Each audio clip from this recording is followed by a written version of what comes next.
ನಮಸ್ಕಾರ, first tube ನ ಮತ್ತೊಂದು ವಿಡಿಯೋಗೆ ಸ್ವಾಗತ. ಟರ್ಕಿಯ ಕತೆ ಈಗ ಎಷ್ಟರ ಮಟ್ಟಿಗೆ ತಿರುಗಾಮುರುಗ ಆಗಿದೆ ಅಂದ್ರೆ ನಿಜಕ್ಕೂ ಕೂಡ ನೀವು ನಂಬೋದಿಲ್ಲ. ಒಂದ್ ಕಾಲದಲ್ಲಿ ನಮ್ಮ ದೇಶದ ಬಗ್ಗೆ ಮಾತನಾಡಿ ಅಹಂಕಾರದಿಂದ ಮೆರೆದ ಟರ್ಕಿಗೆ ನಮ್ಮ ಭಾರತದವರು ಇತಿಹಾಸದಲ್ಲಿ ಬರೆಯುವಂತಹ ಒಂದು ಗಟ್ಟಿ ಪಾಠವನ್ನ ಕಳಿಸಿದ್ದಾರೆ. ಇಡೀ ಪ್ರಪಂಚವೇ ತನ್ನ ಡ್ರೋನ್ ತಂತ್ರಜ್ಞಾನ ನೋಡಿ ಭಯ ಪಡುತ್ತೆ ಅಂತ ಕೊಚ್ಕೊಳ್ತಾ ಇದ್ದಂತಹ ಟರ್ಕಿ ಇದೆಯಲ್ಲ, ಈಗ ನಮ್ಮ ಭಾರತ ಕೊಟ್ಟ ಸೈಲೆಂಟ್ ಸ್ಟ್ರೋಕ್ ಗೆ ಕಂಪ್ಲೀಟ್ ಶೇಕ್ ಆಗಿದೆ. ಅವರ ಸ್ಟ್ರಾಟಜಿ ರೂಮ್ ಗಳಲ್ಲಿ ಈಗ ಸ್ಮಶಾನ ಮೌನ ಆವರಿಸಿದೆ. ಅಲ್ಲೇ ವಿಡಿಯೋವನ್ನ ನೀವು ಪೂರ್ತಿಯಾಗಿ ನೋಡಿದ್ರೆ ಟರ್ಕಿಯನ್ನ ನಂಬಿಕೊಂಡಿರುವಂತಹ ಪಾಕಿಸ್ತಾನದ ಮುಖದಲ್ಲಿ ಎದ್ದು ಕಾಣ್ತಾ ಇರೋ ಭಯ ಎಂತದ್ದು ಅಂತ ಗೊತ್ತಾಗುತ್ತೆ. ಮೆಡಿಟೇರಿಯನ್ ಸಮುದ್ರದ ಅಲೆಗಳ ಮೇಲೆ ಭಾರತದ ಬಲ ಅಬ್ಬರಿಸ್ತಾ ಇದೆ. ಇದು ಹಳೆಯ ಭಾರತವಲ್ಲ, ಎದುರಾಳಿಗೆ ಹೇಗೆ ಬುದ್ಧಿ ಹೇಳಬೇಕು ಅಂತ ಗೊತ್ತಿರುವಂತಹ, ಸಮಯ ಬಂದಾಗ ಕಠಿಣ ನಿರ್ಧಾರವನ್ನ ತೆಗೆದುಕೊಳ್ಳುವಂತಹ ಹೊಸ ಭಾರತ. ಹಾಗಾದ್ರೆ ಟರ್ಕಿ ಮಾಡಿದ್ದೇನು? ಆ ಕುತಂತ್ರವನ್ನ ಭಾರತ ಹೇಗೆ ಪುಡಿ ಪುಡಿ ಮಾಡ್ತು? ಒಂದು ಗುಂಡು ಸಹ ಹಾರಿಸದೆ ಟರ್ಕಿಯ ಮೂರು ಮುಖ್ಯ ಸ್ತಂಭಗಳಾದ ಅವರ ಆರ್ಥಿಕ ವ್ಯವಸ್ಥೆ, ಅವರ ಡ್ರೋನ್ ಶಕ್ತಿ ಮತ್ತು ಅವರ ನೌಕಾಪಡೆಯನ್ನ ಭಾರತ ಹೇಗೆ ಛಿದ್ರ ಛಿದ್ರ ಮಾಡಿದೆ. ಹಾಗಾದ್ರೆ ಏನದು ಅದ್ಭುತ ಯುದ್ಧ ತಂತ್ರ? ಈ ಬಗ್ಗೆ ಹೇಳ್ತೀವಿ. ಆದ್ರೆ ಅದಕ್ಕೂ ಮುನ್ನ ಭಾರತದ ಈ ಬೆಳವಣಿಗೆಯನ್ನ ನೋಡಿ ಸುಮ್ನೆ ನಾಯಿಗಳ ತರ ಬೊಗಳ್ತಾ ಇರುವಂತಹ ಕೆಲವು ದೇಶಗಳಿಗೆ ನಮ್ಮ ದೇಶ ಇದೇ ರೀತಿ ಗಟ್ಟಿ ಉತ್ತರವನ್ನ ಕೊಡಬೇಕು ಅಂತ ನೀವು ಬಯಸಿದ್ರೆ ಈ ವಿಡಿಯೋಗೆ ಲೈಕ್ ಕೊಡಿ ಹಾಗೂ ಜೈ ಭಾರತ ಅಂತ ಕಮೆಂಟ್ ಮಾಡಿ. ಕೆಲವು ವರ್ಷಗಳ ಹಿಂದೆ ಟರ್ಕಿಯ TB2 ಬ್ಯಾರಕ್ಟರ್ ಮತ್ತು ಆಕ್ಟಿನ್ಸಿ ಡ್ರೋನ್ಗಳು ಅಂದ್ರೆ ಪ್ರಪಂಚದಲ್ಲಿ ಒಂದು ದೊಡ್ಡ ಬ್ರ್ಯಾಂಡ್ ಆಗಿತ್ತು. ಮಿಡಲ್ ಈಸ್ಟ್ ನಲ್ಲಿ ನಡೀತಾ ಇದ್ದಂತಹ ಯುದ್ಧಗಳಲ್ಲಿ ಈ ಡ್ರೋನ್ಗಳು ನಿಜಕ್ಕೂ ಕೂಡ ಗೇಮ್ ಚೇಂಜರ್ ಆಗಿ ಕೆಲಸವನ್ನ ಮಾಡಿದ್ವು. ಅಂದ್ರೆ ಇಡೀ ಯುದ್ಧದ ಚಿತ್ರಣವನ್ನೇ ಬದಲಾಯಿಸಿಬಿಟ್ಟಿದ್ವು. ಇದೇ ಹೆಮ್ಮೆಯಿಂದ ಟರ್ಕಿ ಏನ್ ಮಾಡ್ತು ಗೊತ್ತಾ? ಪಾಕಿಸ್ತಾನಕ್ಕೆ ತನ್ನ ಡ್ರೋನ್ ತಂತ್ರಜ್ಞಾನವನ್ನ ಕೊಡ್ತು. ಭಾರತದ ವಿರುದ್ಧ ಒಂದು ವಿರೋಧಿ ವಾತಾವರಣವನ್ನ ಕ್ರಿಯೇಟ್ ಮಾಡೋದಕ್ಕೆ ಪ್ರಯತ್ನಿಸ್ತಾ ಇತ್ತು. ಒಂದ್ ರೀತಿ ನಮ್ಮ ದೇಶದ ನೆಮ್ಮದಿಯನ್ನ ಹಾಳು ಮಾಡೋದಕ್ಕೆ ಟ್ರೈ ಮಾಡ್ತಾ ಇತ್ತು. ಆದ್ರೆ ಒಂದು ಮಾತ್ ನೆನ್ಪಿರ್ಲಿ, ಆಕಾಶಕ್ಕೆ ಏಣಿ ಹಾಕ್ಬೇಕು ಅಂತ ಯೋಚಿಸೋದು ಎಷ್ಟು ಮೂರ್ಖತನನೋ, ಅದೇ ರೀತಿ ನಮ್ಮ ಭಾರತದ ಶಕ್ತಿಯನ್ನ ಕಡಿಮೆ ಅಂದಾಜು ಮಾಡೋದು ಕೂಡ ಅಷ್ಟೇ ಮಹಾ ದೊಡ್ಡ ಅವಿವೇಕತನ. ಟರ್ಕಿಗೆ ಈಗ ಅದೇ ಅರ್ಥವಾಗಿದೆ. ನಮ್ಮ ದೇಶ ಯಾವಾಗ ತನ್ನ ಟ್ರಂಪ್ ಕಾರ್ಡ್ ಅನ್ನ ಹೊರಗೆ ಹಾಕ್ತು, ಆಗ ಟರ್ಕಿಯ ಇಡೀ ಪ್ಲಾನ್ ತಲೆ ಕೆಳಗಾಗಿದೆ. ಕಳೆದ 1 ವರ್ಷಗಳಿಂದ ನಮ್ಮ ಭಾರತದವರು ಯಾರ ಕಣ್ಣಿಗೂ ಬೀಳದಂತೆ ಸದ್ದಿಲ್ಲದೆ ಒಂದು ಅದ್ಭುತ ಆಯುಧವನ್ನ ಡೆವಲಪ್ ಮಾಡಿದೆ. ಅದೇ ನಮ್ಮ ಸ್ವದೇಶಿ ಆಂಟಿ ಡ್ರೋನ್ ತಂತ್ರಜ್ಞಾನದೊಂದಿಗೆ multi layer air defence network ಆಗಿದೆ. ಇದನ್ನೇ ನಾವು ಸ್ಕೈಡೋಮ್ ಡಿಫೆನ್ಸ್ ಗ್ರೇಡ್ ಅಂತ ಕರೆಯಬಹುದು. ಈ ಸಿಸ್ಟಮ್ ಕೇವಲ ಶತ್ರುಗಳ ಡ್ರೋನ್ ಗಳನ್ನ ಗುರುತಿಸೋದು ಮಾತ್ರ ಅದರಲ್ಲಿ ಎಷ್ಟೊಂದು ಅಡ್ವಾನ್ಸ್ ಟೆಕ್ನಾಲಜಿ ಇದೆ ಅಂದ್ರೆ ಡ್ರೋನ್ ನ ಕಂಟ್ರೋಲ್ ಸಿಗ್ನಲ್ ಗಳನ್ನ ಜಾಮ್ ಮಾಡೋದು, ಲೇಸರ್ ಬಳಸಿ ಡ್ರೋನ್ ಗಳನ್ನ ಹೊಡೆದುರುಳಿಸೋದು, ಮಾನವನ ಸಹಾಯವಿಲ್ಲದೆ ತಾನಾಗಿಯೇ ಅಟ್ಯಾಕ್ ಮಾಡುವಂತಹ ಸಾಮರ್ಥ್ಯವನ್ನ ಹೊಂದಿದೆ. ಇನ್ನು ಈ ಸ್ಕೈಡಮ್ ಗ್ರೇಡ್ ನಿಂದ ಶತ್ರುವಿನ ದೊಡ್ಡ ದೊಡ್ಡ ಡ್ರೋನ್ ಗಳು ಸಹ ಸೆಕೆಂಡುಗಳ ಕಾಲದಲ್ಲಿ ನಿರ್ವೀರ್ಯವಾಗ್ಬಿಡುತ್ತೆ. ಶತ್ರುಗಳಿಗೆ ಹೇಗೆ ಪಾಠ ಕಲಿಸಬೇಕು ಅಂತ ನಮ್ಮ ದೇಶಕ್ಕೆ ತಿಳಿದಿರುವಷ್ಟು ಬೇರೆ ಯಾರಿಗೂ ತಿಳಿದಿಲ್ಲ. ಆದ್ರೆ ಟರ್ಕಿಗೆ ಈ ವಿಷಯ ಅರ್ಥ ಆಗೋದು ಸ್ವಲ್ಪ ತಡವಾಗಿದೆ. ಆದ್ರೂ ಸರಿಯಾದ ಟೈಮ್ಗೆ ಬುದ್ಧಿ ಬಂದಿದೆ ಅಂತ ಹೇಳಬಹುದು. ಇನ್ನು ಈ ಸಿಸ್ಟಮ್ ಎಷ್ಟೊಂದು ಶಕ್ತಿಶಾಲಿ ಅಂತ ಪರೀಕ್ಷೆ ಮಾಡೋದಕ್ಕೆ ಟರ್ಕಿ ಏನ್ ಮಾಡ್ತು ಗೊತ್ತಾ? ತನ್ನ ಕೆಲ ಡ್ರೋನ್ ಗಳನ್ನ ಅರೇಬಿಯನ್ ಸಮುದ್ರದಲ್ಲಿ ಇದ್ದಂತಹ ನಮ್ಮ ಒಂದು ಭಾರತೀಯ ನೌಕಾ ಹತ್ತಿರ ಕಳಿಸ್ತು. ಒಂದ್ ರೀತಿ ಹೇಗಿದೆ ನಿಮ್ಮ ಟೆಕ್ನಾಲಜಿ ಅಂತ ಚೆಕ್ ಮಾಡೋದಕ್ಕೆ ಬಂದಿದ್ರು. ಆದ್ರೆ ಆಮೇಲೆ ನಡೆದ ಘಟನೆ ಇದೆಯಲ್ಲ, ಅದು ಟರ್ಕಿಯ ಇಂಜಿನಿಯರ್ ಗಳಿಗೆ, ಸೈನಿಕರಿಗೆ, ಅಧಿಕಾರಿಗಳಿಗೆ ಒಂದು ಕೆಟ್ಟ ಕನಸು ತರ ಉಳಿದೋಯ್ತು. ನಮ್ಮ ಭಾರತೀಯ ಡಿಫೆನ್ಸ್ ನೆಟ್ವರ್ಕ್ ನ ರೇಂಜ್ ಗೆ ಆ ಡ್ರೋನ್ ಗಳು ಕಾಲಿಟ್ಟ ತಕ್ಷಣ ನಮ್ಮ ಎಲೆಕ್ಟ್ರಾನಿಕ್ ವೇವ್ ಗಳು ಅವುಗಳನ್ನ ಡಿಟೆಕ್ಟ್ ಮಾಡಿ ನಿಲ್ಲಿಸ್ಬಿಟ್ಟಿದ್ವು. ಆ ಡ್ರೋನ್ ಗಳು ಕಂಟ್ರೋಲ್ ಕಳೆದುಕೊಂಡು ಗಾಳಿಯಲ್ಲಿ ಗಿರಗಿರ ಅಂತ ತಿರುಗುತ್ತಾ ಕೊನೆಗೆ ಸಮುದ್ರದಲ್ಲಿ ಕುಸಿದು ಬಿದ್ವು. ಇಡೀ ಜಗತ್ತಿಗೆ ನಾವು ಶಕ್ತಿಶಾಲಿ ಡ್ರೋನ್ ಗಳನ್ನ ತಯಾರಿಸಿದೀವಿ ಅಂತ ಗರ್ವದಿಂದ ಹೇಳ್ಕೊಳ್ತಾ ಇದ್ದಂತಹ ಟರ್ಕಿಯ ಡ್ರೋನ್ ಗಳು ನಮ್ಮ ಹೊಸ ಸ್ಕೈ ಡೋಮ್ ಸಿಸ್ಟಮ್ ಮುಂದೆ ಹತ್ತಿಯ ತರ ಚೆದರಿ ಹೋಗಿದ್ವು. ಈ ದೊಡ್ಡ ಹೊಡೆತ ಬಿದ್ದ ನಂತರ ಟರ್ಕಿಯ ರಾಜಧಾನಿ ಅಂಕಾರಾದ ಮಿಲಿಟರಿ ಕಾರಿಡಾರ್ ನಲ್ಲಿ ಒಂದೇ ಒಂದು ಪ್ರಶ್ನೆ ಪ್ರತಿಧ್ವನಿಸಿತ್ತು. ಭಾರತ ನಮ್ಮ ನಂಬಿಕಸ್ಥ ಡ್ರೋನ್ ಗಳನ್ನ ಕ್ಷಣ ಮಾತ್ರದಲ್ಲಿ ಕೆಡವಿ ಹಾಕಿದ್ರೆ ಮೆಡಿಟರೇನಿಯನ್ ನಲ್ಲಿ ನಮ್ಮ ತಂತ್ರಜ್ಞಾನದ ಪ್ರತಿಷ್ಠೆಯ ಗತಿ ಏನು, ಹೇಗಂತ ತಲೆಯನ್ನ ಕೆಡಿಸಿಕೊಂಡು ಕೂತಿದ್ರು. ಇನ್ನು ನಮ್ಮ ಭಾರತ ಎಷ್ಟು ಬುದ್ಧಿವಂತಿಕೆಯಿಂದ ಹೆಜ್ಜೆ ಇಟ್ಟು ಟರ್ಕಿಯ ಪ್ಲಾನ್ ಅನ್ನ ತಿರುಗಿಸಿ ಹಾಕಿದೆ ಅಂತ ಈಗ ನೋಡೋಣ.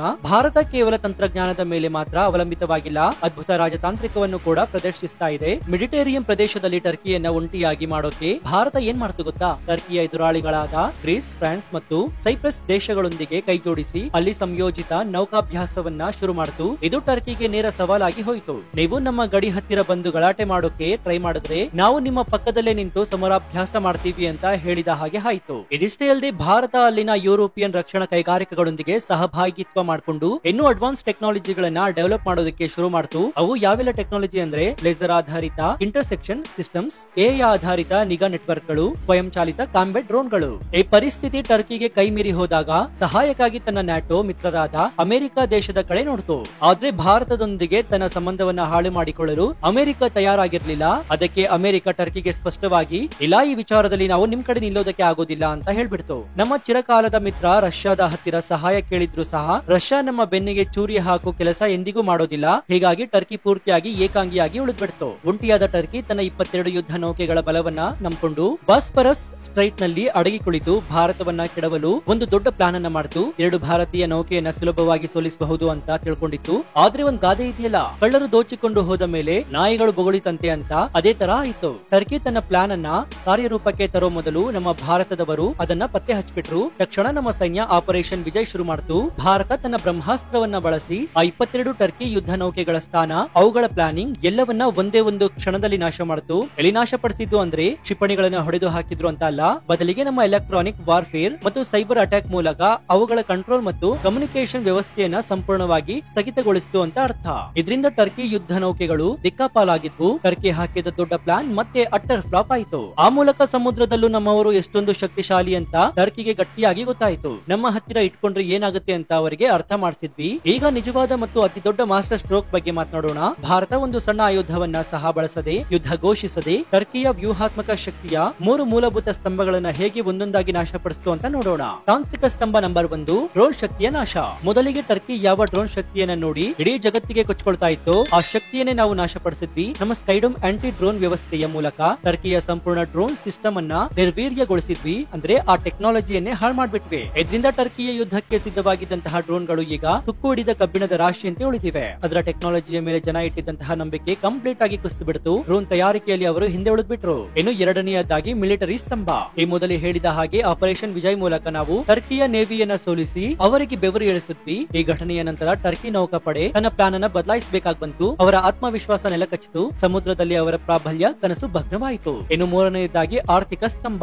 ಎಲ್ಲದಕ್ಕಿಂತ ಮುಖ್ಯವಾಗಿ ಭಾರತ ಆರ್ಥಿಕವಾಗಿ ಟರ್ಕಿಯನ್ನು ನಾಶಪಡಿಸಿದೆ. ಇದೇ ಎಲ್ಲದಕ್ಕಿಂತ ದೊಡ್ಡ ಹೊಡೆತ ಅಂತ ಹೇಳಬಹುದು. ಭಾರತ ಟರ್ಕಿಯ ಫೈನಾನ್ಷಿಯಲ್ ವೀಕ್ ಪಾಯಿಂಟ್ ಅನ್ನ ಗುರುತಿಸಿ ಅದರ ಮೇಲೆ ನೇರವಾಗಿ ಟಾರ್ಗೆಟ್ ಮಾಡಿತು. ಟರ್ಕಿಯ ದೊಡ್ಡ ದೊಡ್ಡ ಆಯಿಲ್ ರಿಫೈನರಿ ಫ್ಯಾಕ್ಟರಿಗಳು ಹೆಚ್ಚಾಗಿ ಪಶ್ಚಿಮ ಏಷ್ಯಾದ ಕಚ್ಚಾ ತೈಲದ ಮೇಲೆ ಅವಲಂಬಿತವಾಗಿದ್ವು. ಭಾರತ ತುಂಬಾ ಬುದ್ಧಿವಂತಿಕೆಯಿಂದ ಏನ್ ಮಾಡ್ತಂದ್ರೆ, ಭಾರತ ಮಿಡಲ್ ಈಸ್ಟ್ ಮತ್ತು ಆಫ್ರಿಕನ್ ದೇಶಗಳೊಂದಿಗೆ ಸೇರಿ ಒಂದು ಸ್ಪೆಷಲ್ ಸಪ್ಲೈ ಕಾರಿಡಾರ್ ಅನ್ನ ಏರ್ಪಡಿಸಿತು. ಆ ಮೂಲಕ ಟರ್ಕಿಗೆ ಹೋಗ್ತಾ ಇದ್ದಂತಹ ಕಚ್ಚಾ ತೈಲಗಳ ಸಪ್ಲೈಯನ್ನ ಪೂರ್ತಿಯಾಗಿ ನಿಲ್ಲಿಸಿಬಿಡ್ತು. ಇದರ ಜೊತೆಗೆ ಟರ್ಕಿಯಲ್ಲಿ ಅನಿರೀಕ್ಷಿತ ಆರ್ಥಿಕ ಭೂಕಂಪ ಕೂಡ ಸಂಭವಿಸಿತು. ಕಚ್ಚಾ ತೈಲದ ಸಪ್ಲೈ ನಿಂತು ಹೋಗ್ಬಿಡ್ತು. ಪೆಟ್ರೋಲ್ ಡೀಸೆಲ್ ಬೆಲೆಗಳು ಆಕಾಶಕ್ಕೆ ಏರಿದ್ವು. ಕಚ್ಚಾ ತೈಲದ ಕೊರತೆಯಿಂದಾಗಿ ಫ್ಯಾಕ್ಟರಿಗಳು ಮುಚ್ಚಬೇಕಾಗಿ ಬಂತು. ಇದರಿಂದ ಸಾವಿರಾರು ಜನರಿಗೆ ಕೆಲಸ ಹೋಯಿತು. ದೇಶಾದ್ಯಂತ ಪೆಟ್ರೋಲ್ ಬಂಕ್ಗಳ ಬಳಿ ಉದ್ದನೆಯ ಕ್ಯೂಗಳು ನಿಂತ್ಬಿಟ್ವು. ಒಂದು ಬಾಂಬನ್ನು ಸಹ ಹಾಕದೆ, ಒಂದು ಸೈನಿಕನನ್ನು ಕೂಡ ಕಳಿಸದೆ ಭಾರತ ತನ್ನ ಬುದ್ಧಿವಂತ ರಾಜತಾಂತ್ರಿಕ ನಿರ್ಧಾರಗಳ ಮೂಲಕ ಟರ್ಕಿಗೆ ಸಂಬಂಧಿಸಿದ ಅತಿದೊಡ್ಡ ಆರ್ಥಿಕ ಸ್ತಂಭವನ್ನೇ ಕೆಡವಿ ಹಾಕಿದೆ. ಈ ಒಂದು ಘಟನೆಯಿಂದ ಟರ್ಕಿಯ ಜಿಡಿಪಿ ಕುಸಿಯಿತು ಮತ್ತು ಅವರ ಕರೆನ್ಸಿ ಮೌಲ್ಯ ಕಳೆದುಕೊಳ್ತು. ಇನ್ನು ಈ ಇಡೀ ಕಥೆಯಿಂದ ಟರ್ಕಿಯನ್ನು ನಂಬಿಕೊಂಡಿರುವಂತಹ ಅಮೆರಿಕ ಪರಿಸ್ಥಿತಿ ಇನ್ನಷ್ಟು ದಾರುಣವಾಗುತ್ತೆ. ಪಾಕಿಸ್ತಾನ ತನ್ನ ಭವಿಷ್ಯದ ಮಿಲಿಟರಿ ಯೋಜನೆಯನ್ನ ಟರ್ಕಿಶ್ ಡ್ರೋನ್ ನೆಟ್ವರ್ಕ್ ಮತ್ತು ತಂತ್ರಜ್ಞಾನದ ಮೇಲೆ ಆಧರಿಸಿಟ್ಟಿತ್ತು. ಈಗ ಟರ್ಕಿಯ ತಂತ್ರಜ್ಞಾನವೇ ಕುಸಿದು ಬಿದ್ದಿದ್ದರಿಂದ ಇಸ್ಲಾಮಾಬಾದ್ ನಲ್ಲಿ ಸ್ಟ್ರಾಟಜಿಕ್ ಪ್ಲಾನಿಂಗ್ ಮಾಡುವ ದೊಡ್ಡ ದೊಡ್ಡ ಮೇಧಾವಿಗಳು ಶಾಕ್ ಆಗಿದ್ದಾರೆ, ಮೌನಕ್ಕೆ ಶರಣಾಗಿದ್ದಾರೆ. ಇಡೀ ಟರ್ಕಿಯ ರಾಜಧಾನಿಯಲ್ಲಿ ಭಯದ ವಾತಾವರಣ ಕ್ರಿಯೇಟ್ ಆಗಿದೆ. ಭಾರತ ಇನ್ ಮುಂದೆ ಕೇವಲ ಒಂದು ಪ್ರಾದೇಶಿಕ ಶಕ್ತಿಯಲ್ಲ, ನಮ್ಮ ದೇಶ ರಾಜತಾಂತ್ರಿಕತೆ, ವಿಜ್ಞಾನ ಮತ್ತು ಚಾಣಾಕ್ಷ ಯುದ್ಧ ತಂತ್ರ ಇವುಗಳನ್ನ ಮಿಕ್ಸ್ ಮಾಡಿ ದೊಡ್ಡ ದೊಡ್ಡ ಪ್ಲಾನ್ ಗಳನ್ನ ಹಾಕಿದೆ. ಎಂತಹ ಬಲಿಷ್ಠ ಶತ್ರುಗಳಾದ್ರೂ ಕೂಡ ಮೊಣಕಾಲುಗಳ ಮೇಲೆ ಕೂರುವಂತೆ ಮಾಡಬಹುದು ಅಂತ ಭಾರತ ಇಡೀ ಪ್ರಪಂಚಕ್ಕೆ ತೋರಿಸಿದೆ. ಇದು ನಮ್ಮ ದೇಶದಲ್ಲಿ ಬದಲಾಗಿರುವಂತಹ ಲೀಡರ್ಶಿಪ್ ಗೆ ಮತ್ತು ನಮ್ಮ ದೇಶದ ಹೊಸ ಅಡ್ವಾನ್ಸ್ ಸ್ಟ್ರಾಟಜಿಗಳಿಗೆ ನಿದರ್ಶನ ಅಂತ ಹೇಳಬಹುದು. ಆದ್ರೆ ಪಾಕಿಸ್ತಾನಕ್ಕೆ ಮಾತ್ರ ನಾವು ಎಷ್ಟೇ ರೀತಿಯಲ್ಲಿ ಬುದ್ಧಿ ಕಲಿಸಿದ್ರು ಕೂಡ, ತಲೆ ಮೇಲೆ ಎಷ್ಟೇ ಹೊಡೆದ್ರು ಕೂಡ ಅದರ ಬಾಲ ಮಾತ್ರ ನೇರವಾಗಿ ಇಳ್ತಾ ಇಲ್ಲ. ಅದು ಭಾರತದ ವಿರುದ್ಧ ತನ್ನ ಕುತಂತ್ರವನ್ನ ಮುಂದುವರಿಸ್ತಾನೆ ಇದೆ. ಈ ಬಾರಿ ಮಾತ್ರ ಅವರಿಗೆ ದೊಡ್ಡ ಪ್ರಮಾಣದಲ್ಲಿ ಶಾಶ್ವತ ರೀತಿಯಲ್ಲಿ ಬುದ್ಧಿ ಹೇಳಬೇಕು. ಈ ಬಾರಿ ಪಾಕಿಸ್ತಾನದ ಮೇಲೆ ಮಾಡುವ ಸ್ಟ್ರಾಟಜಿಕಲ್ ಪ್ಲಾನ್ ಗೆ ಅವರು ಮತ್ತೆ ಮೇಲೆ ಏಳಬಾರದು, ಸಂಪೂರ್ಣವಾಗಿ ಛಿದ್ರವಾಗಿ ಬಿಡಬೇಕು. ನಿಜ ಹೇಳಬೇಕು ಅಂದ್ರೆ ನಾವು ಪಾಕಿಸ್ತಾನದ ಬಗ್ಗೆ ತಲೆ ಕೆಡಿಸಿಕೊಳ್ಳುವ ಅವಶ್ಯಕತೆನೇ ಇಲ್ಲ. ಯಾಕಂದ್ರೆ ಭಾರತ ದೇಶಕ್ಕೆ ಹೋಲಿಸಿದ್ರೆ ಪಾಕಿಸ್ತಾನದಲ್ಲಿ ಶಕ್ತಿ ಅಂತ ಹೇಳಿಕೊಳ್ಳುವುದಕ್ಕೆ ಏನೂ ಇಲ್ಲ.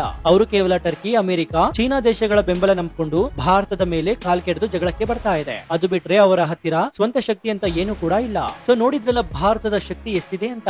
ಸೊ ಈ ಬಗ್ಗೆ ನಿಮ್ಮ ಅನಿಸಿಕೆ ಏನು ಅಂತ ಕಮೆಂಟ್ ಮಾಡಿ ಹಾಗೂ ವಿಡಿಯೋಗೆ ಲೈಕ್ ಕೊಡಿ. ಜೊತೆಗೆ ನೀವು ಇನ್ನೂ ನಮ್ಮ ಚಾನೆಲ್ ಅನ್ನ ಸಬ್ಸ್ಕ್ರೈಬ್ ಮಾಡ್ಕೊಂಡಿಲ್ಲ ಅಂದ್ರೆ ಈ ಕೂಡಲೇ ಸಬ್ಸ್ಕ್ರೈಬ್ ಮಾಡ್ಕೊಂಡು ಪಕ್ಕದಲ್ಲಿರುವಂತಹ ಬೆಲ್ ಐಕಾನ್ ಅನ್ನ ಪ್ರೆಸ್ ಮಾಡಿ. ಇದರಿಂದ ನಾವು ಹಾಕುವಂತಹ ಹೊಸ ವಿಡಿಯೋಗಳ ನೋಟಿಫಿಕೇಶನ್ ನಿಮಗೆ ಮೊದಲು ಸಿಗುತ್ತೆ. ಜೊತೆಗೆ ನಮ್ಮ ಚಾನೆಲ್ ನಲ್ಲಿ ಇಂತಹ ಅನೇಕ ಕುತೂಹಲಕಾರಿ ವಿಡಿಯೋಗಳು ಇವೆ, ಅವುಗಳನ್ನು ನೋಡಿ ಪ್ರೋತ್ಸಾಹಿಸಿ. ಇದಾಗಿತ್ತು ಈ ಕ್ಷಣದ ವಿಶೇಷ. ನೋಡ್ತಾ ಇರಿ ಫಸ್ಟ್ ಟ್ಯೂಬ್ ಕನ್ನಡ. ಧನ್ಯವಾದ.